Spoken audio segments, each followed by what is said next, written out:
vamos a compartir juntos el pan y la copa, el vino, que es solo una representación, símbolos. No, pónganse en pie, hermano. Pónganse en pie y vamos a, mientras Jenny y Eliana nos ayudan una vez más a cantar esta canción, vamos a ir, si ustedes gusten, tomen una porción de pan y una pequeña copa y vayan a su lugar y piensen en el Señor, en su muerte, en su entrega, y vamos a participar pensando en eso mientras cantamos la canción de la verdad.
Gracias, Señor, porque tu misericordia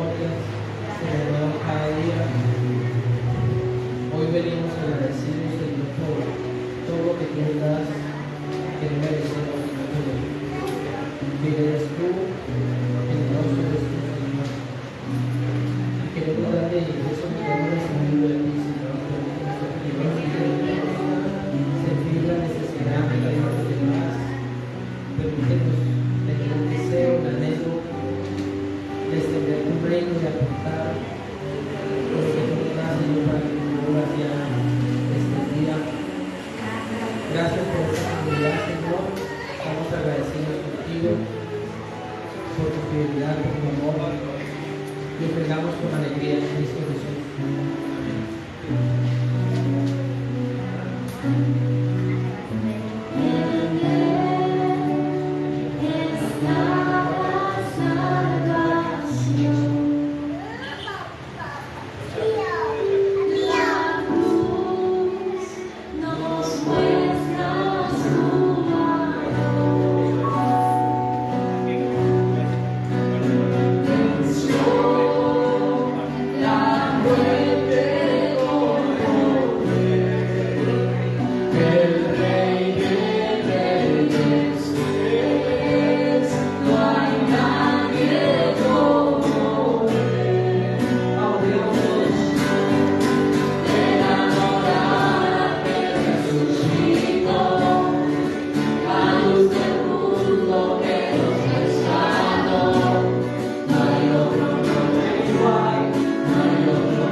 Creía que toda la comunidad, cualquiera podría pasar a un resumen de capítulo 1, capítulo 2, capítulo 3, capítulo 4, porque prácticamente estamos teniendo doble sesión de cada capítulo.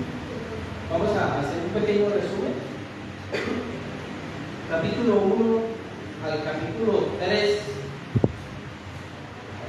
nos habla prácticamente de la culpabilidad del hombre sin ninguna distinción, sea gentil, sea judío, se crea buena persona o se crea muy malo, todos estamos igualmente condenados.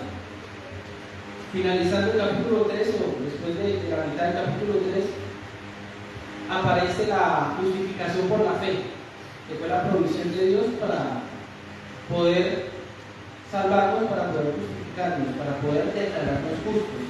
Y eso es lo que significa la justificación. Somos declarados justos delante de Dios por causa no de la justicia nuestra, sino de la obra que realizó Cristo en la cruz.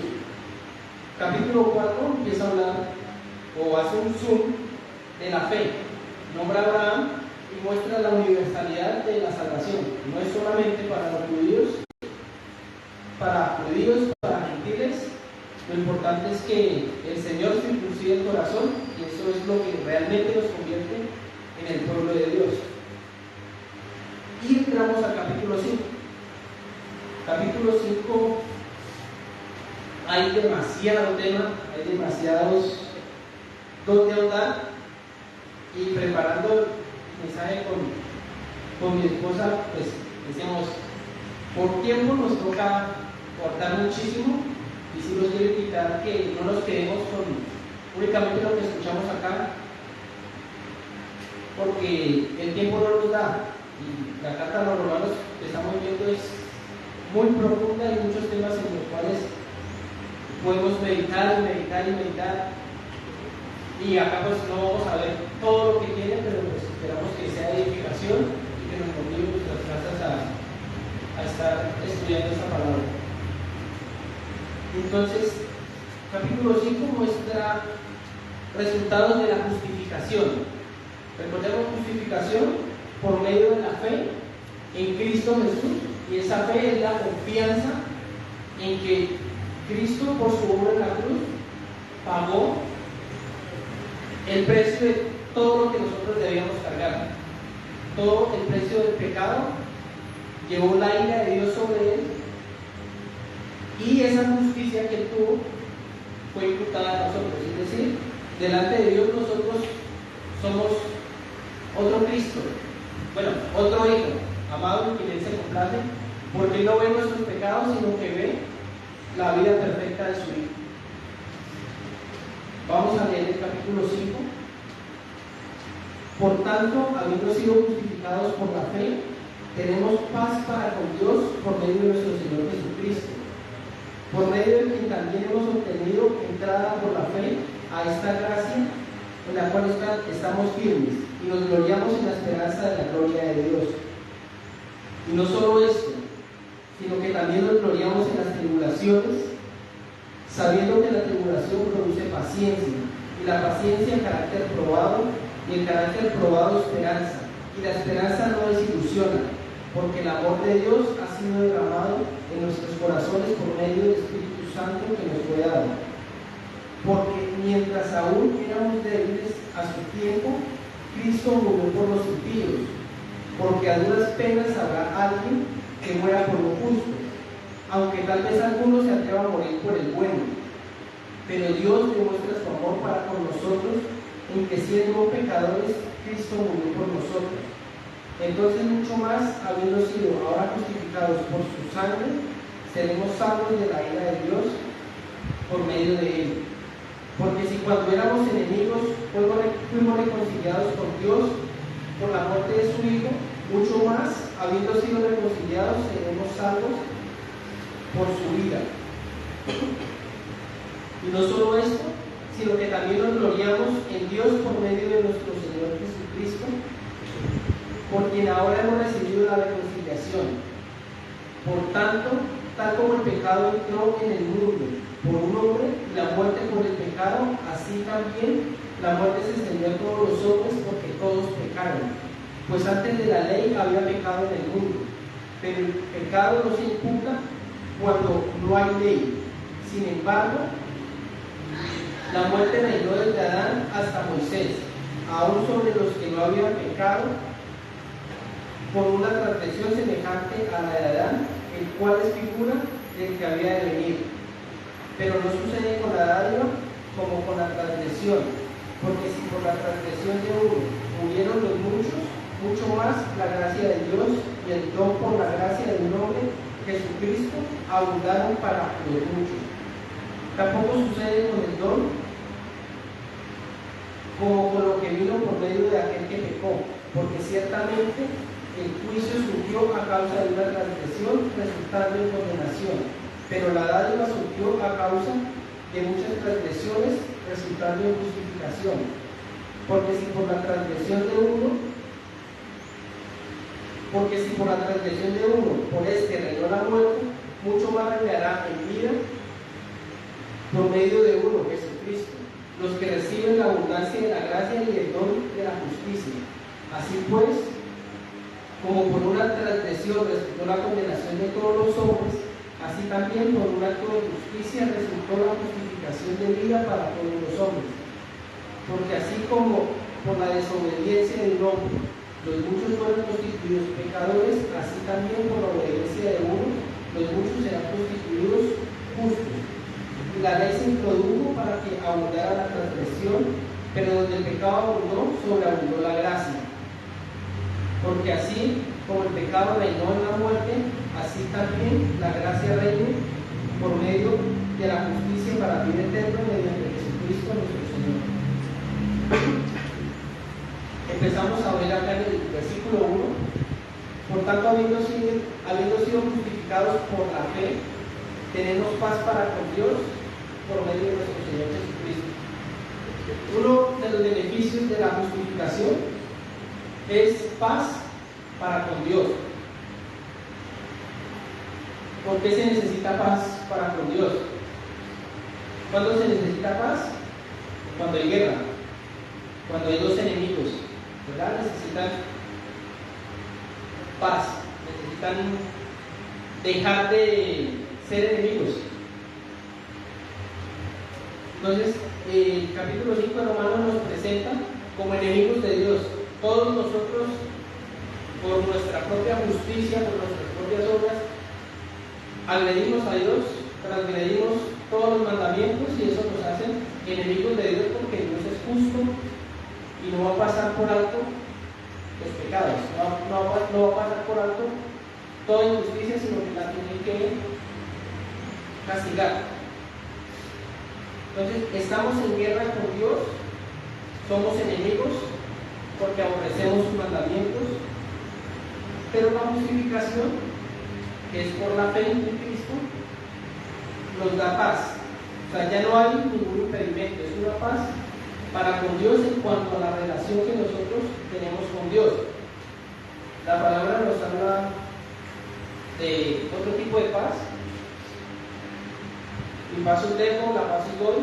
¿Sí? Estaba hablando Cristo cuando le dijo a sus discípulos de una paz interior que pues, les iba a motivar, que les iba a estar recordando, asegurando sus corazones, pero aquí nos habla de una paz en cuanto a la relación con Dios. Tenemos paz para con Dios por medio de la fe. No se refiere a una paz en este mundo. La Biblia nos dice que vamos a tener aflicción, es decir, no nos está diciendo en este versículo que vamos a tener una vida color de rosa como resultado de la justificación. Nos está diciendo que nuestra relación con Dios ya no va a estar cortada, ya no vamos a ser enemigos, sino que vamos a ser, pues, hasta este versículo nos está diciendo, ya no son enemigos. Más adelante empieza a mostrar qué es lo que vamos a hacer. ¿Listo? Antiguo Testamento lo hablaba ahorita en el tiempo. ¿Quién podría entrar delante de Dios? ¿Sumo sacerdote una vez al año? Podría entrar a la presencia de Dios y tenía que cumplir un montón de requisitos, temas ceremoniales, y si él llegaba a entrar a la presencia de Dios y no estaba totalmente puro, se moría. El sumo sacerdote, habiéndose preparado, si no se preparaba bien, moría delante de Dios, porque no era amigo de Dios. ¿Qué pasaba si cualquier persona del pueblo entraba a la presencia de Dios? Se moría. ¿Por qué? Porque no son amigos, son enemigos de Dios. Y pues vaya meta si usted con un enemigo suyo que esté en guerra, a ver qué le va a pasar. Eso pasaba con el pueblo de Israel, es lo que Pablo está diciendo acá. Tenemos paz para con Dios. Ya ese acceso ilimitado que ellos tenían, ya no es así para nosotros, ya tenemos paz para con Dios. Versículo 2: por medio de quien también hemos obtenido entrada por la fe a esta gracia en la cual estamos firmes y nos gloriamos en la esperanza de la gloria de Dios. Tenemos acceso a la gracia de Dios. La paz quita la enemistad que tenemos con Dios, y no es solamente, ya no son enemigos, sino nos está dando acceso. Es muy diferente decirle a alguien, ya no es enemigo mío, pero lo quiero lejos. ¿Sí? A decirle, ya no es enemigo mío, pero venga cuando quiera. Es lo que nos está mostrando el acceso a la gracia de Dios. Entonces, podemos acceder a la gracia de Dios en Cristo Jesús, esta justificación, que es que nos van a ver como justos delante de Dios, y tenemos un acceso a Dios. Algo que me llama la atención acá, dice que en esa gracia estamos firmes. Estamos firmes en la gracia únicamente porque Dios quitó al hombre de la ecuación. La ecuación para salvarse es Dios en Cristo, siendo justo, hace un pacto para que Dios lo salve de la ira, ¿sí? Para que no le caiga la ira al hombre. Entonces, ¿por qué estamos firmes en la gracia? Porque la gracia no depende de nosotros. La gracia depende de la obra de Cristo. Entonces, estamos firmes en la gracia porque vamos a ser justificados por la vida de Cristo, por la justicia de Cristo.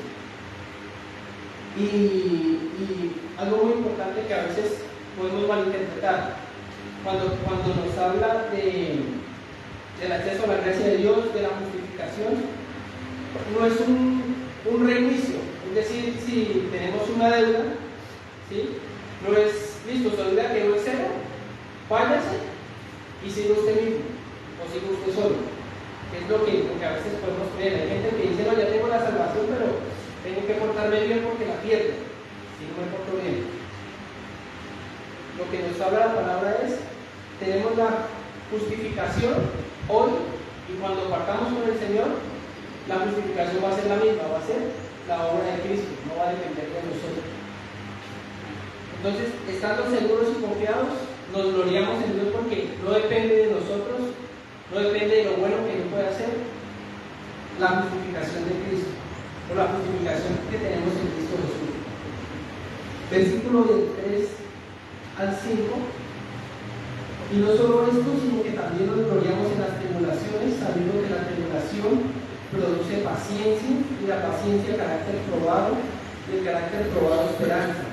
Y la esperanza no desilusiona, porque el amor de Dios ha sido derramado en nuestros corazones por medio del Espíritu Santo que nos fue dado. Acá muchas veces nos puede parecer ilógico. La palabra gloriarse es regocijarse, alegrarse, jactarse.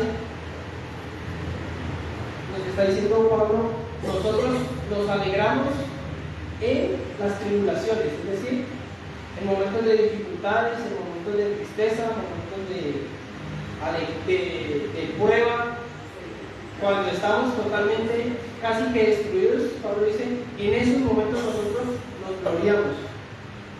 Entonces nos gloriamos en las tribulaciones. ¿Por qué lo hacemos? Porque son parte del proceso que Dios empieza en nosotros.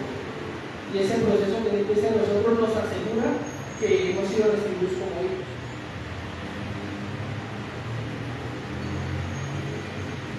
Algo importante acá en cuanto a las tribulaciones, uno de los propósitos de las tribulaciones, uno de los propósitos de los momentos difíciles en nuestra vida que el Señor permite, es quitar toda esperanza en cualquier cosa que yo tenga distinto a Él. Si yo tengo mi esperanza en mis habilidades, van a venir tribulaciones que me van a mostrar que no soy muy hábil, muy fuerte. Si tengo mi esperanza en el amor que recibo de mi familia, me va a mostrar el Señor que todo hombre es mentiroso, así sea familiar, van a tener fallas, van a haber falsedades, vamos a encontrarnos de lo peor, y en todo lo que nosotros pongamos nuestra confianza distinto al Señor, el Señor se va a encargar de aplastar esa confianza, de quitar nuestros ojos de allí y aprender a poner los ojos en el Señor, porque allí es que estamos firmes en el Señor. Entonces nos gloriamos en las tribulaciones.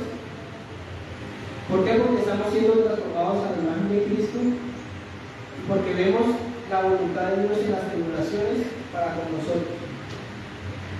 Versículo 5. Y la esperanza no nos ilusiona porque el amor de Dios ha sido derramado en nuestros corazones por medio del Espíritu Santo que nos fue dado. Acá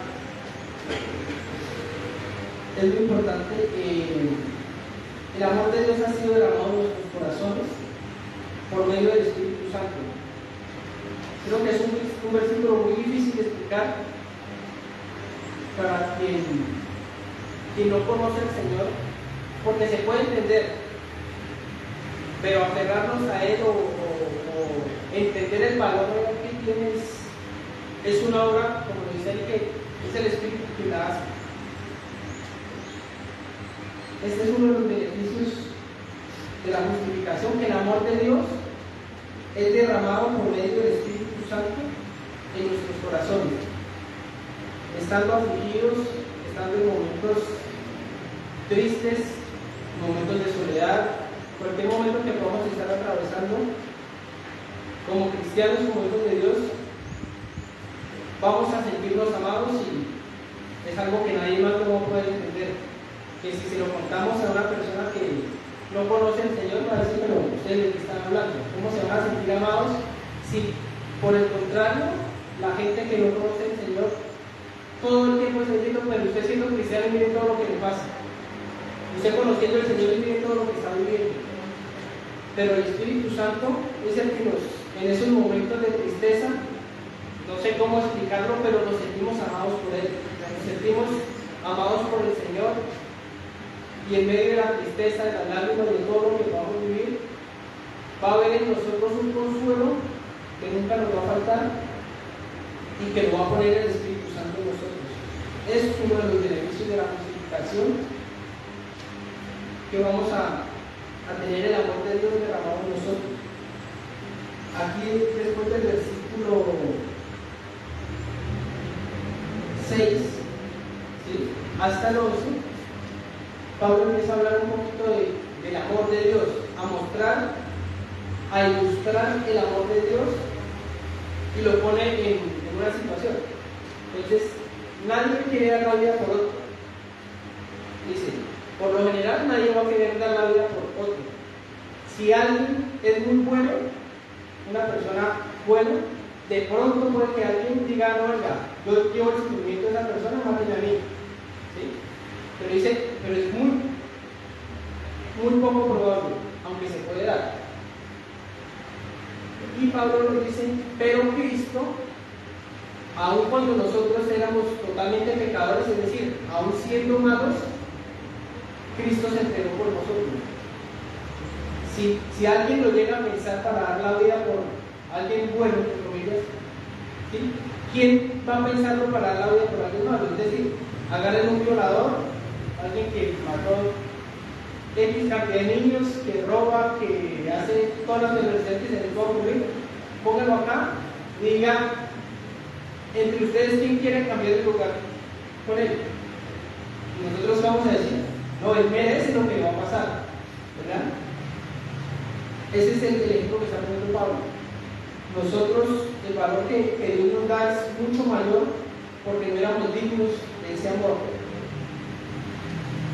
Entonces Pablo hace un contraste para mostrar la grandeza del amor de Dios. Dios dio a su Hijo, o sea, estamos nosotros acá sin valor, totalmente culpables, y podemos verlo, no sé, un ejemplo, un carro o algo que usted vaya a comprar, que usted diga, este carro no sirve para nada, está totalmente oxidado, no tiene ni motor, mejor dicho, no sirve absolutamente, es una chatarra. Nosotros queríamos, pues, de cualquier peso, y a la gente le sirve no perder, pero lo que hizo Cristo es, buscó el mayor precio que se podía pagar y lo pagó. Y ahí pues vemos que dio a su Hijo al mayor tesoro, y no solo su mayor tesoro, sino que le dio el mayor castigo posible por alguien que merecía lo peor. Ahí vemos pues el contraste que Pablo está haciendo para resaltar el amor de Dios. Porque mientras aún éramos débiles a su tiempo, Cristo murió por los impíos. Porque a duras penas habrá alguien que muera por un justo, aunque tal vez algunos se atrevan a morir por el bueno. Pero Dios demuestra su amor para con nosotros, en que siendo pecadores, Cristo murió por nosotros. Entonces mucho más habiendo sido justificados por su sangre, seremos salvos de la ira por medio de él. Porque si cuando éramos enemigos de Dios fuimos reconciliados con Dios por la muerte de su Hijo, mucho más habiendo sido reconciliados seremos salvos por su vida. Y no solo esto, sino que también nos gloriamos en Dios por medio de nuestro Señor Jesucristo, por quien ahora hemos recibido la reconciliación. Acá Pablo da una descripción de nosotros. Dice que éramos débiles, éramos impíos, éramos pecadores, éramos enemigos. Y aparte, como Pedro lo decía en su primer discurso, nosotros matamos al Señor por causa de nuestros pecados. Entonces vemos, primera escena, alguien vestido con trapo de inmundicia, que aborrece a Dios, que lo rechaza, que tiene un corazón perverso. Aparte, están muertos, es decir, que lo único que puede hacer un muerto es oler a feo, oler a asqueroso. No hay nada bueno que Dios pueda ver en nosotros. Aquí nos trae Pablo y aquí dice, pero eso mismo es lo que engrandece el amor de Dios. Estando en esa condición, Dios pagó un precio por nosotros. No fue cualquier precio, dio el mayor precio posible. No hay un precio más alto que se hubiese podido pagar por alguien en toda la historia de todo el mundo, en toda la eternidad, que lo que Cristo hizo por nosotros. Y aparte de esto, vamos a Efesios 5.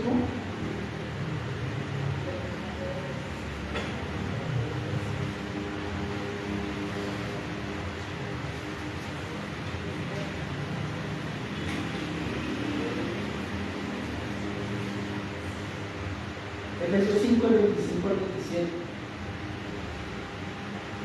Maridos, amad a vuestras mujeres, así como Cristo amó a la iglesia y se dio a sí mismo por ella, para santificarla, habiéndola purificado por el lavamiento del agua con la palabra, a fin de presentársela a sí mismo una iglesia en toda su gloria, sin que tenga una mancha, ni una arruga, ni una cosa semejante, sino que fuera santa e inmaculada.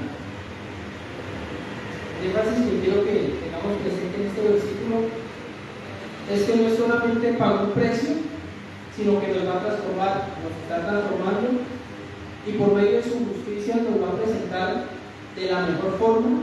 Él es el Rey más glorioso y su iglesia va a tener ese reflejo de la gloria de él, porque va a transformarla. No es solamente le quitó el trapo de inmundicia, sino le quitó y la vistió con las mejores telas, con el mejor vestido, y aparte dice que es pura, que es sin mancha, y que eso es lo que él va a hacer con su iglesia. Entonces vemos el amor de Dios, y lo que nos da acá el apóstol Pablo es que somos amados por Dios. Todo lo que le estamos mostrando acá en estos versículos es para enfatizar en que somos amados por el Señor, a pesar de nuestra condición, a pesar de que nosotros no lo buscamos. Y en el versículo 11 dice, y no solo esto, sino que también nos gloriamos en Dios por medio de nuestro Señor Jesucristo, por quien ahora hemos recibido la reconciliación. Y acá es importante la reconciliación. Nos amó, nos perdonó, pero no es solamente por decirlo así, el civil de esposo y esposa que pelearon y se perdonaron, sino que dice que se están reconciliando, es decir, la relación vuelve a fluir entre las dos partes. Y lo más importante aquí es que esa reconciliación no se da por iniciativa de nosotros. Nosotros rechazamos a Dios, así que la parte ofendida, la parte que cumplió su palabra, que cumplió el pacto, violaron el pacto en contra de él, siendo él totalmente inocente, pero él mismo hizo todo lo posible por venir y arreglar y reconciliar y perdonar y vestir pues, a su iglesia que somos nosotros. Entonces tenemos también la reconciliación, versículo 11. Somos reconciliados con Dios. No es solo perdonar, sino que vuelva a existir una relación con Dios. Y este capítulo finaliza con otro contraste entre Adán y Cristo. Nos dice que por Adán somos culpables por culpa de Adán, pues en parte por culpa de Adán, porque él fue el primero que pecó, y después de que pecó, nosotros hicimos lo mismo. Entonces, después de Adán, todos son culpables. Y del otro lado está Cristo. Pero en Cristo, el que hizo justicia, todos serán justificados. Vamos a algo que escuchaba hace días, es que en el día del juicio van a haber dos opciones. Nos van a poner a Adán y nos van a poner a Cristo. Y no hay más para dónde ir. O somos de Adán o somos de Cristo. Y Adán, pues, por el tiro de la transgresión, versículo 21, para que así como el pecado reinó en la muerte, así también la gracia reine por medio de la justicia para la vida eterna mediante Jesucristo nuestro Señor. El pecado que trae muerte y separación de Dios, pero la justicia en Cristo nos da vida eterna en Él. Para terminar, quiero que vayamos a Ezequiel.